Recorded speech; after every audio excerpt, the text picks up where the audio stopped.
Hey everyone, welcome to my channel from start to now. If you love uncovering hidden stories from history, you're in the right place. Don't forget to like and subscribe so you won't miss our future videos.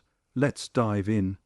Imagine a land where powerful kingdoms thrived long before Europe even knew Africa existed. A land of warrior kings, brilliant queens, and hidden empires that history tried to forget.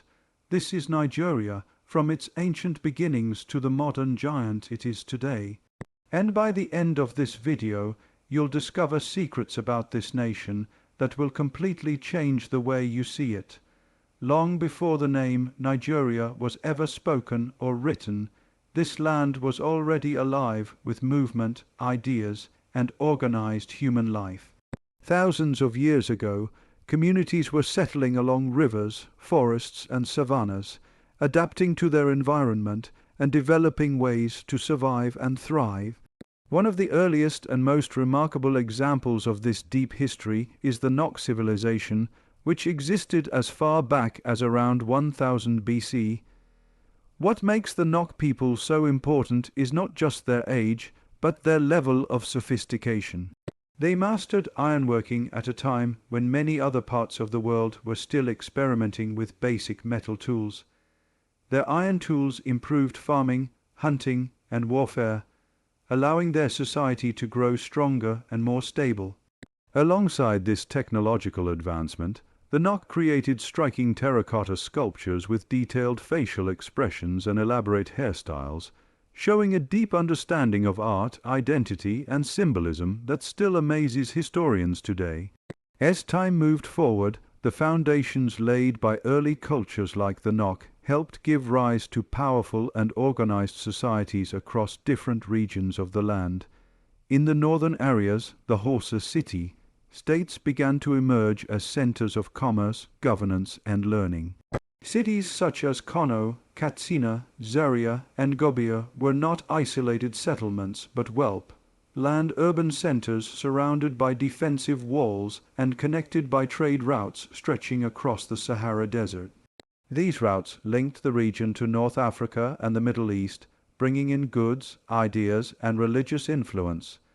Islam spread through these networks, becoming deeply rooted in Hausa society and shaping laws, education, and leadership. Islamic scholars, judges, and teachers played important roles, and cities like Kano became respected centers of learning, where knowledge was valued as much as wealth.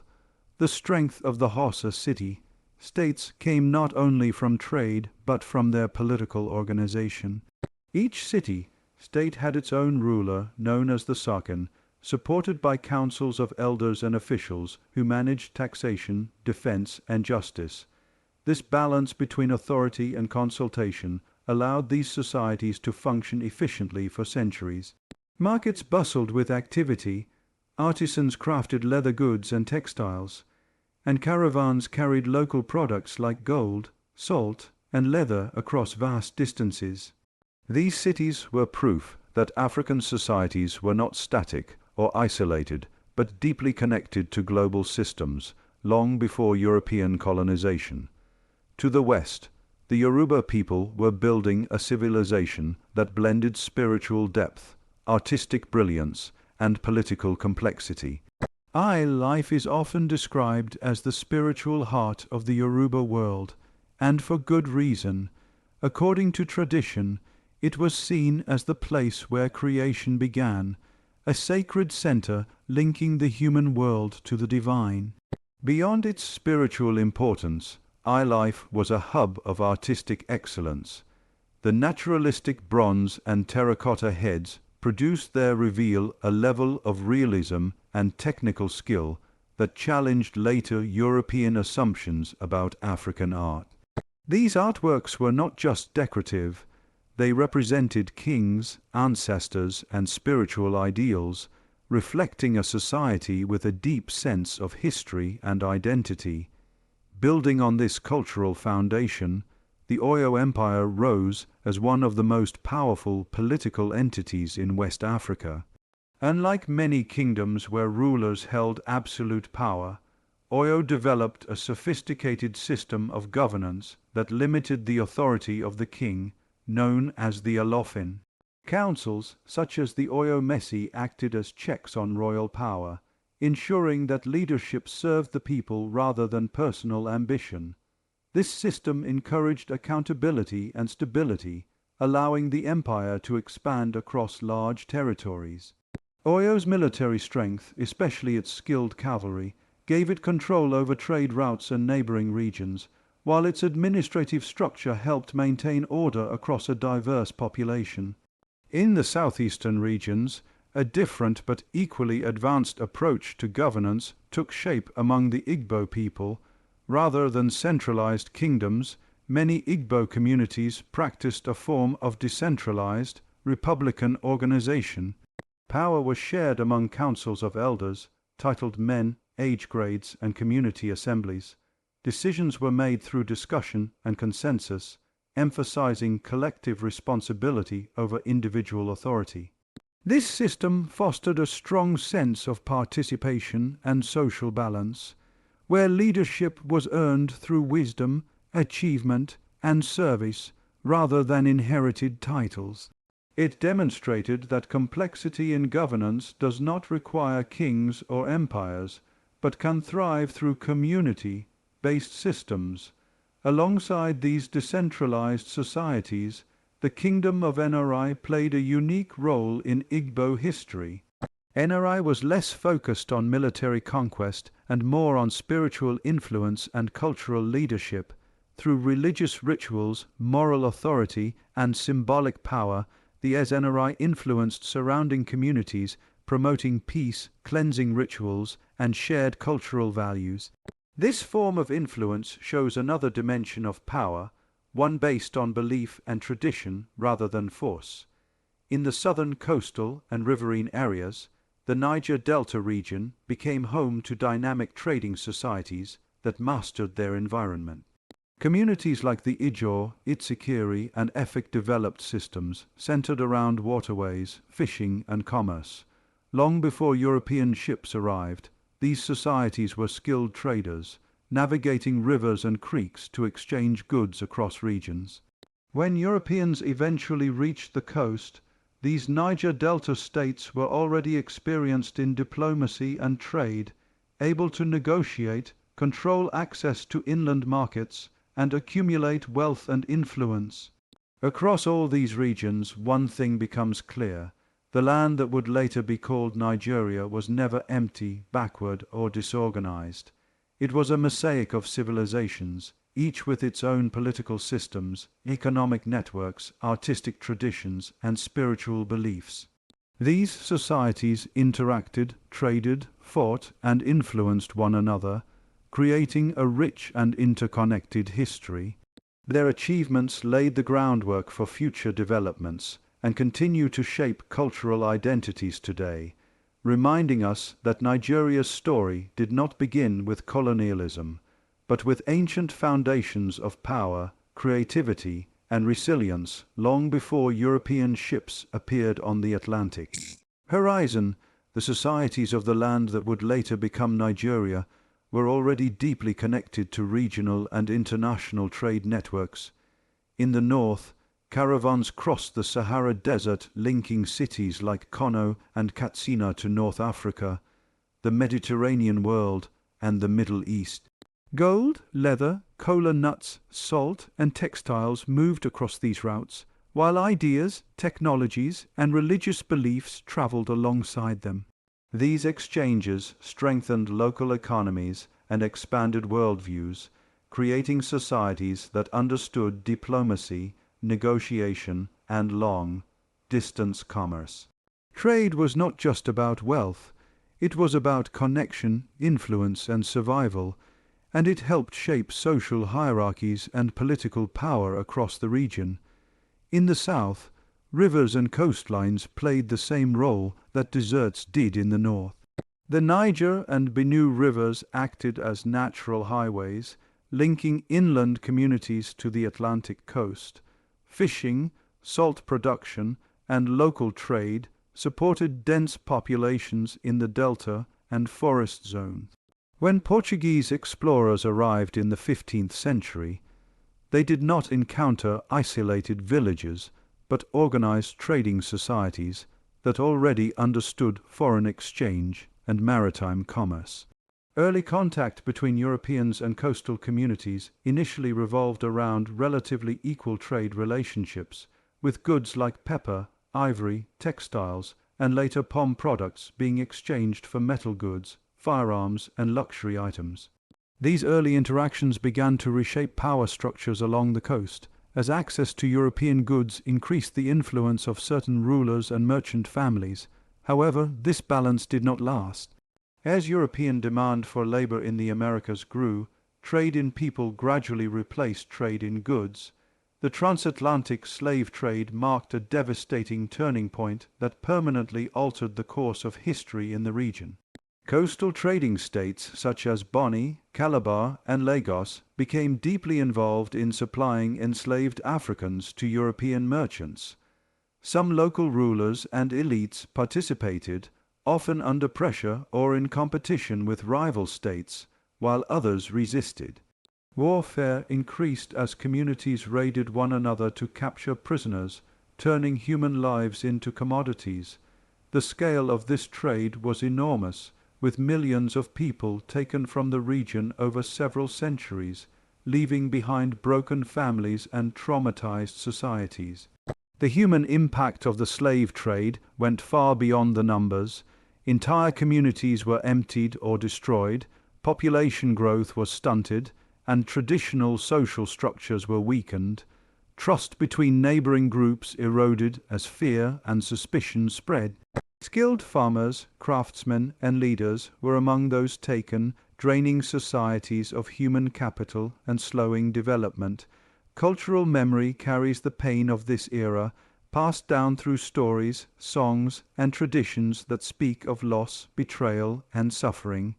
Even those who were not directly captured lived in constant fear, reshaping daily life around defense and survival rather than creativity and growth. At the same time, the slave trade reshaped political power. States that controlled coastal access or possessed military strength gained wealth and influence, while others declined or collapsed. Firearms imported from Europe intensified conflicts, making wars more deadly and widespread. Economies became increasingly dependent on the export of enslaved people, discouraging investment in agriculture, industry, or internal trade. This dependence created long-term economic distortions that would later make societies vulnerable to further external control. The region's relationship with the wider world became defined by exploitation rather than partnership. By the early 19th century, global attitudes towards slavery began to shift. Abolition movements in Europe and the Americas led to the gradual suppression of the transatlantic slave trade. British naval patrols targeted slave ships, and treaties were signed with local rulers to end the trade. While this brought an end to one form of exploitation, it did not restore what had been lost. Instead, European powers redirected their interests toward what they called legitimate commerce, particularly palm oil, which was in high demand for industrial manufacturing. Palm oil soon replaced enslaved people as the primary export, and once again, external demand reshaped local economies. This transition created new opportunities, but also new forms of dependence. Communities reorganized production to meet European needs, often at the expense of food security and local industries. European traders and companies gained greater influence, setting prices and controlling access to markets. Missionaries and explorers followed, bringing Christianity, Western education, and new cultural influences. While these developments introduced literacy and new ideas, they also challenged indigenous belief systems and social structures. The balance of power increasingly favored Europeans, who used economic leverage to expand political control. As trade intensified, competition among European powers grew. Britain, in particular, moved from commercial influence to direct intervention. Disputes over trade routes, market access, and resistance from local rulers were often met with military force. Treaties were imposed that stripped communities of sovereignty in exchange for protection or trade privileges that mostly benefited European interests. The disruption caused by centuries of slave trading had already weakened many societies, making it easier for colonial powers to dominate. What began as contact and exchange gradually transformed into control and conquest. The long period of trade and contact left a complex legacy.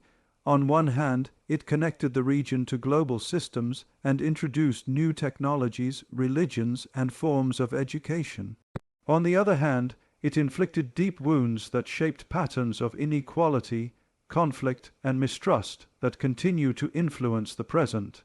The memory of exploitation remains central to understanding later resistance to colonial rule and ongoing debates about identity, justice, and development. This era of trade, contact, and disruption stands as a reminder that history is not only shaped by progress and exchange, but also by loss, violence, and the lasting consequences of human greed. By the late 19th century, the land that would become Nigeria was already deeply affected by centuries of trade, conflict, and external interference, and this made it vulnerable to a new and more direct form of control. European powers, driven by industrial demands and imperial competition, turned their commercial influence into political domination during what is often called the Scramble for Africa. Britain emerged as the dominant force in the region, using a combination of treaties, economic pressure, and military force to bring vast territories under its control. Local rulers were often presented with agreements they barely understood, written in foreign languages and framed as protection or friendship. But in reality, these treaties stripped them of sovereignty and placed their lands under British authority. As British control expanded, the region was gradually divided into administrative units. The North and South were governed separately, reflecting Britain's attempt to manage diverse societies in ways that suited colonial interests rather than local realities. In the north, where centralized emirates already existed following the Sokoto Caliphate, the British found it easier to rule indirectly by working through traditional leaders. Emirs were allowed to remain in power as long as they answered to colonial officials and enforced British policies. In the south, where political systems were more varied and often decentralized, indirect rule proved more difficult. Colonial authorities sometimes appointed or invented chiefs, disrupting traditional leadership structures and creating confusion and resentment within communities. In 1914, Britain made one of the most consequential decisions in the region's history by merging the northern and southern protectorates into a single colony called Nigeria. This act of amalgamation was driven largely by economic and administrative convenience. The north was less economically developed from the British perspective and relied on subsidies, while the south generated more revenue through trade and taxation. By combining the two, Britain could use southern resources to fund administration in the north. Little consideration was given to cultural, religious, or historical differences between the hundreds of ethnic groups now forced into one political entity. The borders of Nigeria were drawn to suit imperial needs, not the identities or wishes of the people who lived within them. Colonial rule reshaped governance in profound ways. British authorities introduced Western-style legal systems, taxation, and bureaucratic administration. English became the language of government and education, creating a new elite who had access to power through literacy and formal schooling. Missionary schools spread rapidly in the South, producing a generation of educated Nigerians who would later lead the independence movement. In contrast, Western education expanded more slowly in the North due to British policies that aimed to preserve Islamic traditions and limit social change. This uneven development widened regional disparities that would later fuel political tension. Economically, colonialism reorganized Nigerian society around the extraction of resources. Agriculture was redirected toward cash crops such as cocoa, groundnuts, palm oil, and rubber, all grown primarily for export to Britain. Infrastructure like railways and ports was built to move goods from the interior to the coast, not to connect Nigerian communities to one another. While these developments integrated the colony into the global economy, they also made it dependent on external markets and vulnerable to price fluctuations. Local industries and manufacturing were discouraged, ensuring that Nigeria remained a supplier of raw materials rather than a producer of finished goods. Socially and culturally, colonial rule brought significant change and disruption. Christianity spread widely in the South, influencing education, morality, and social norms. Traditional religions were often dismissed as backward or pagan, leading to a loss of cultural confidence in some communities. At the same time, colonial policies reinforced ethnic identities by governing people as members of tribes, rather than as citizens of a shared nation. Census counts, administrative boundaries, and political representation were all organized along ethnic lines, planting the seeds of future competition and division. Despite these challenges, colonialism also unintentionally gave rise to Nigerian nationalism. Exposure to Western education, global ideas of freedom, and the contradictions of colonial rule inspired resistance and political awareness. Newspapers, trade unions, and cultural organizations became platforms for debate and activism. Nigerians who had studied abroad or interacted with other colonized peoples began to imagine a future beyond British control. Figures like Nnamdi Azikiwe, Obafemi Awolowo, and Ahmadu Bello emerged as influential leaders, each shaped by their regional experiences but united by a desire for self-rule. However, the colonial system ensured that this push for independence would not be simple or unified. Constitutional reforms introduced by the British gradually expanded political participation but reinforced regional divisions. Political parties emerged largely along ethnic and regional lines, reflecting the structure imposed by colonial administration. The North, West, and East developed separate power bases, each suspicious of the others. Rather than fostering a shared national identity, colonial policies encouraged competition for control of the central government and access to resources. By the time Nigeria moved toward independence in the mid-20th century, it was a country created more by imperial design than organic unity. The institutions, borders, and political culture inherited from colonial rule carried deep contradictions. While independence offered the promise of self-determination, it also left behind unresolved tensions rooted in the way Nigeria was formed. The colonial creation of Nigeria was not simply the beginning of a nation, but the starting point of struggles over identity, power, and belonging that would continue to shape its history long after the British flag was lowered and replaced with green and white when Nigeria finally gained independence on October 1st, 1960. There was an overwhelming sense of hope, pride, and possibility. For the first time, Nigerians had the power to determine their own future, to govern themselves without the interference of a colonial power, and to imagine a country that reflected their rich diversity and long history.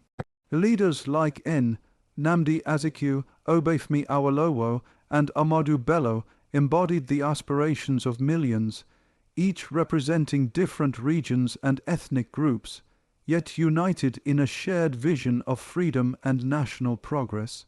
The flag rose, national institutions were inaugurated, and the promise of self-rule seemed within reach.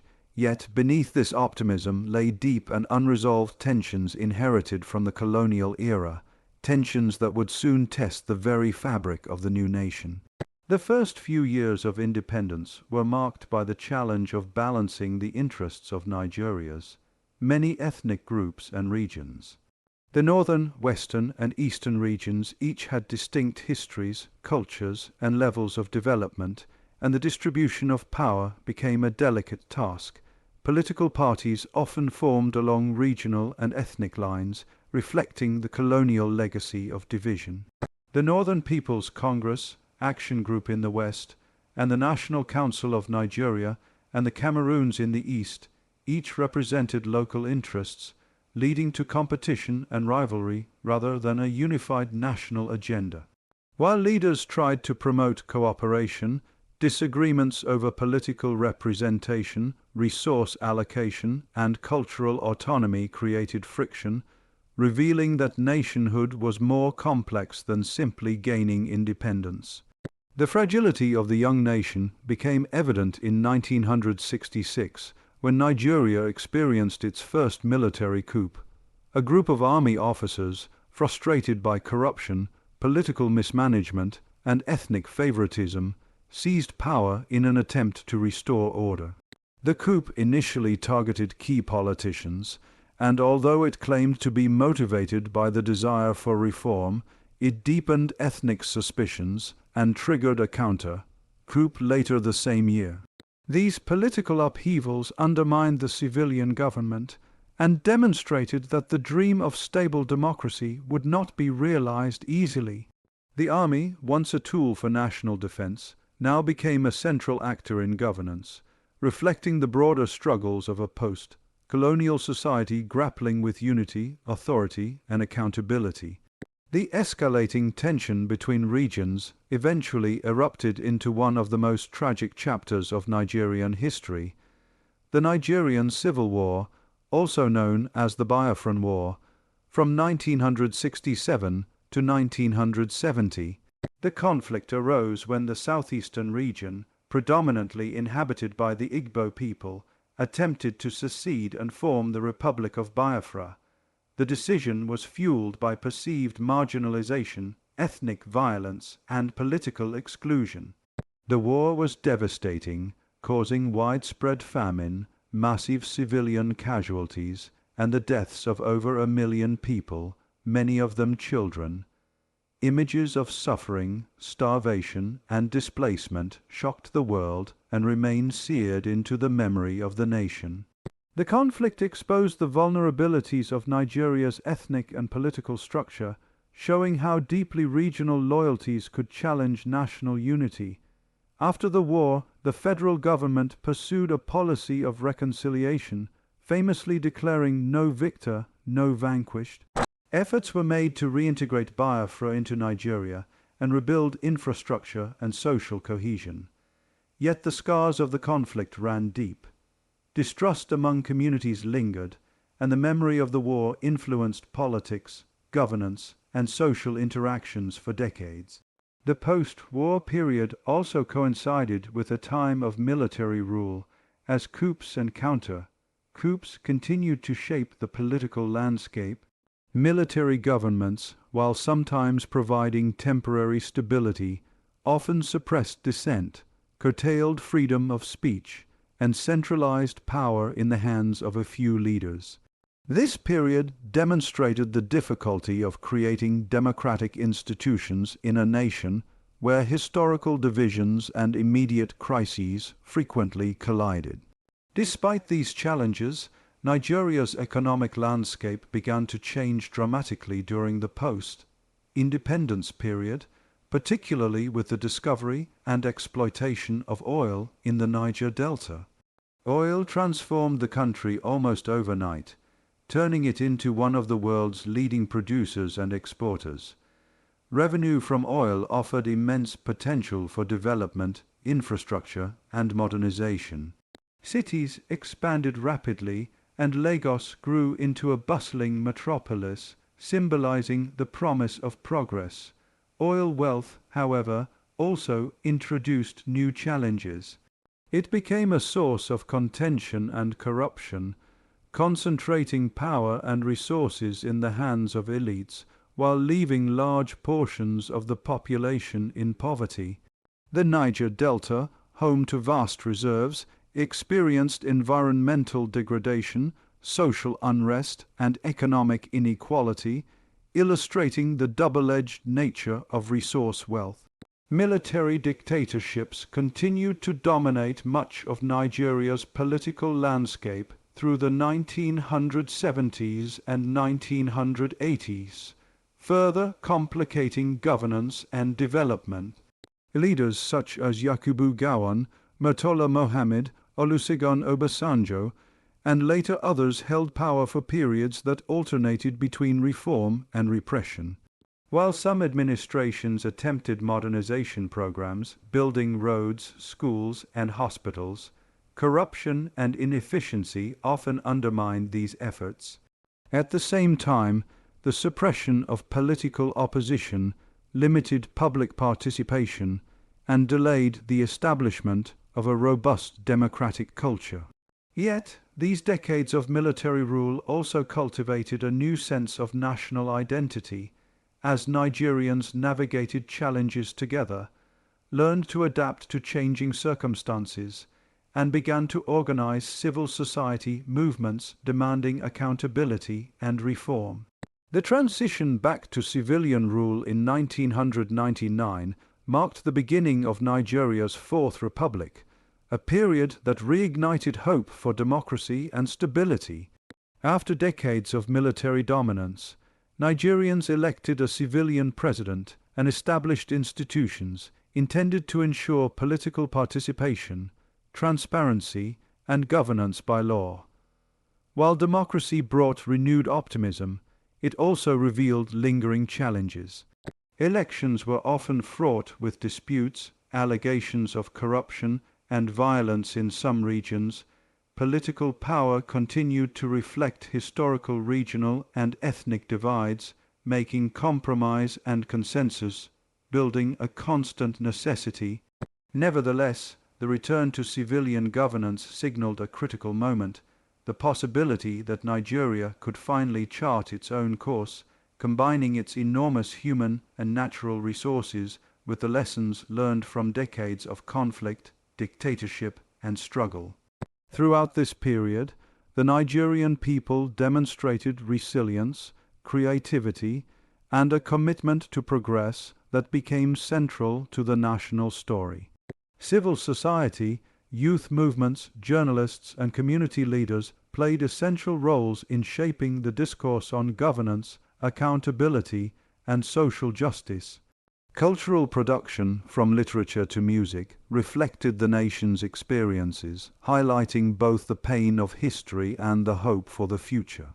At the same time, Nigeria's global influence grew as its economy, population, and cultural exports positioned it as a leading voice in Africa and on the world stage. The story of independence, civil war, and military rule illustrates the complexities of building a nation out of diverse peoples, histories, and expectations. Nigeria's journey has never been linear, and each challenge, whether political, social, or economic, has left a lasting impact on the structure of the country. Yet, even amidst coups, conflicts, and corruption, there has always been an undercurrent of aspiration, a belief that Nigeria could and should rise to its potential. This belief, nurtured during the early years of independence, tested in the fire of civil war, and refined under military rule, continues to shape the nation today, driving both its successes and its struggles today. Nigeria stands as a nation of contrasts, a place of immense opportunity, extraordinary creativity, and immense challenges all coexisting in a dynamic and sometimes chaotic balance. With a population exceeding 200 million people, Nigeria is Africa's most populous country, and its influence stretches far beyond the continent. The country's cities, culture, and economy reflect a unique combination of traditional heritage and modern innovation. Lagos, Abuja, and Port Harcourt are bustling urban centers where commerce, technology, and entertainment collide, symbolizing both the promise and complexity of modern Nigeria. Every street tells a story of ambition, resilience, and the constant effort to turn challenges into opportunities, and the energy of the people themselves often feels like the country's greatest resource.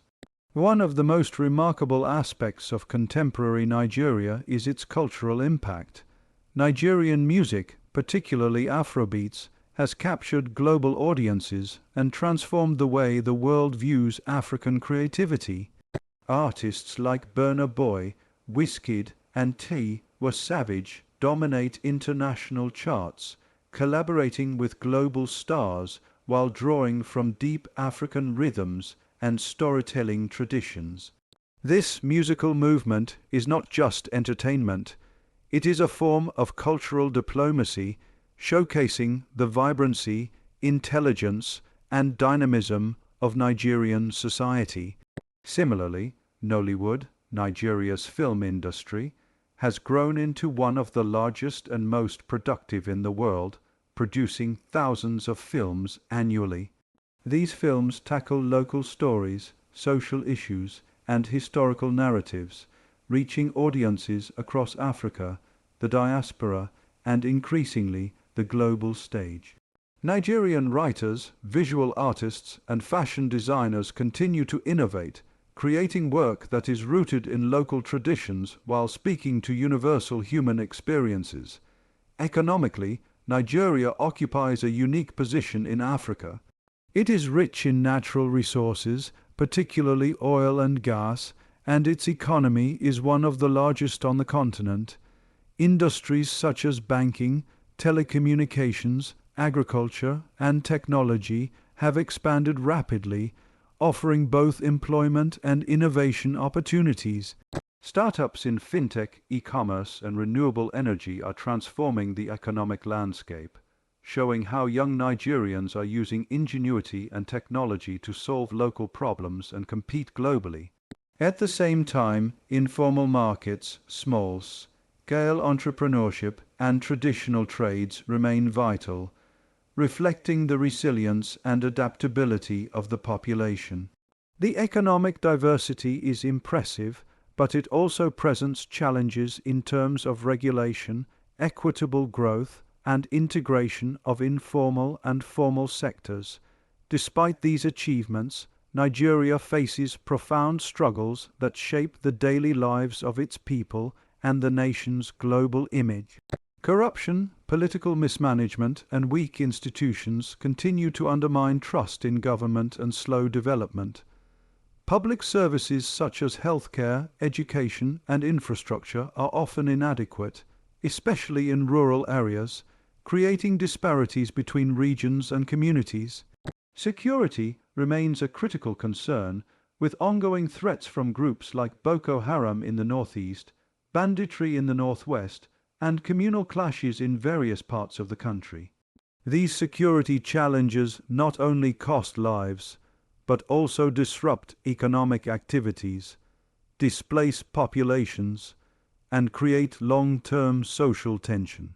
At the same time, environmental issues, particularly in the Niger Delta, threaten livelihoods and health, as decades of oil extraction have caused pollution, soil degradation, and water contamination. Youth are at the heart of Nigeria's contemporary story, representing both hope and a pressing challenge. With a population where a large proportion is under 30, young Nigerians are driving innovation, activism, and cultural change. They are tech-savvy, entrepreneurial, and increasingly vocal about social and political issues. Movements such as #EndSARS, which protested police brutality, demonstrate the courage and organizational capacity of young people demanding accountability and justice. At the same time, high levels of unemployment, underemployment, and limited access to quality education mean that many youths face uncertainty and frustration. How Nigeria harnesses the energy, talent, and ambition of its young population will significantly shape the country's future trajectory. Social cohesion is another ongoing challenge. Nigeria's more than 250 ethnic groups, hundreds of languages, and multiple religions create a rich tapestry of diversity, but they also present obstacles to national unity. Ethnic and religious tensions have occasionally escalated into violence, and political manipulation of these differences has fueled cycles of mistrust. Yet, even amidst these challenges, there are powerful examples of collaboration, coexistence, and shared identity. Urban centers, schools, workplaces, and cultural events often bring together people from different backgrounds, highlighting the potential for unity and the creation of a shared Nigerian identity that transcends local divisions. Despite economic, political, and social challenges, Nigeria continues to assert itself on the global stage. It plays a key role in regional organizations like ECOWAS and the African Union, contributing to peacekeeping, diplomacy, and economic integration. Its entertainment and sports industries have a global reach, while its diaspora strengthens international networks, bringing attention, investment, and influence back to the country. Nigeria's universities, research institutions, and innovators are increasingly recognized internationally, contributing to science, technology, and intellectual life beyond the continent. The country's global presence is not just about soft power, but also reflects its strategic importance in geopolitics, trade, and African leadership. The combination of creativity, resilience, and struggle defines modern Nigeria. It is a country capable of astonishing achievements, yet continually tested by internal and external pressures. People navigate daily life with ingenuity and courage, turning adversity into opportunity and building networks of support, business, and culture that sustain communities even in difficult circumstances. This resilience is rooted in centuries of history, from ancient kingdoms to colonial experiences, independence struggles, civil conflict, and the complexities of post-colonial governance. Each layer of history has shaped the national character, creating a society that is resourceful, adaptable, and remarkably alive. Nigeria's story today is one of potential meeting reality. It is a nation where ambition meets challenge, where cultural expression thrives alongside social struggle, and where the creativity and energy of millions interact with political and economic pressures. Its influence on Africa and the world is undeniable, and yet its internal challenges serve as a reminder that growth and development are ongoing processes requiring vision, unity, and persistence. The nation's successes in music, film, sports, and business coexist with its struggles in governance, security, and infrastructure, illustrating the complexity of building a modern state from a history marked by conquest, division, and resilience. Looking forward, Nigeria's future depends on how it balances these forces. The country has immense human, natural, and cultural resources, and if effectively harnessed, they can drive prosperity, innovation, and stability. Education, political accountability, inclusive governance, and investment in infrastructure are critical to unlocking this potential. Similarly, embracing its diversity while fostering a shared sense of national purpose will be essential to building social cohesion and reducing conflict. Each generation contributes to the ongoing project of nation building, drawing lessons from history, confronting current challenges, and imagining new possibilities. Nigeria today is more than a collection of states, cities, or ethnic groups. It is a living, breathing entity defined by its people, their creativity, their struggles, and their dreams. It is a place where the past continuously informs the present, and where the energy of millions of individuals shapes the course of the future. The story of modern Nigeria is still unfolding, a complex interplay of power, culture, resilience, and ambition. It is a nation capable of extraordinary influence, yet aware that greatness must be continuously earned, nurtured, and defended. Nigeria's identity as Africa's giant rests not just on its population or economy, but on the spirit of its people, their capacity to adapt, innovate, and persevere, and their unrelenting pursuit of a better tomorrow.